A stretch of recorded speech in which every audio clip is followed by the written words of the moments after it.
Hi, and thank you for joining us for today's quick tip. One of the things in flexor tendon rehabilitation on the very first day that can be a little stressful is putting on fingernail hooks. When you're using the Kleinart protocol, often you're required to glue fingernail hooks onto your client's nails. The client is surprised, and you can also find it somewhat challenging to get the proper placement and to get the fingernail hooks on securely.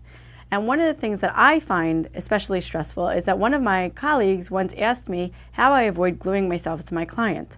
Frankly, I had never thought about that until she mentioned it, but we worked down the hallway from an emergency room, and she mentioned to me that she always felt like one day she was going to end up in the emergency room asking the staff there to unglue her from her client. Ever since then, I've been particularly careful in finding a way to glue my nail hooks onto my client without gluing myself to them. And I'd like to talk to you today so you don't ever run into that problem either.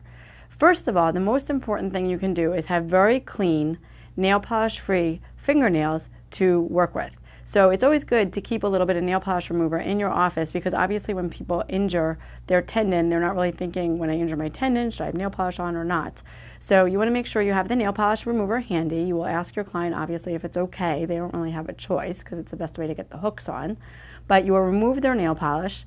And then at that point, I also find it handy to have a nail file around so that you can file their nail a little bit and rough up the surface a little bit so that your glue indeed sticks a little bit better to their fingernail.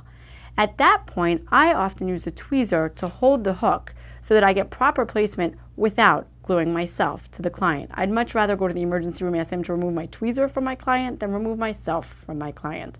So let's demonstrate on a real person here, and I will show you how I proceed. For demonstration purposes today, our client has nail polish on. As I said, if this was a real life situation, we would be removing the nail polish in the clinic and roughing up the client's nail. This glue I'm painting on with a paintbrush. You can either do that, or some of the crazy glues come with a paintbrush right inside. And then you're going to take your tweezer attached to the hook and tweezer your... And it may take you a few tries to get it in there. You can use your finger as a little assist if you need to. And get the nail hook stuck onto their nail. You don't want to be past the edge of the nail if you can help it. You want to be kind of in the middle of the nail and right centered, so that when they have their line of pull from the rubber bands, they'll have a nice middle of the road line of pull across their finger.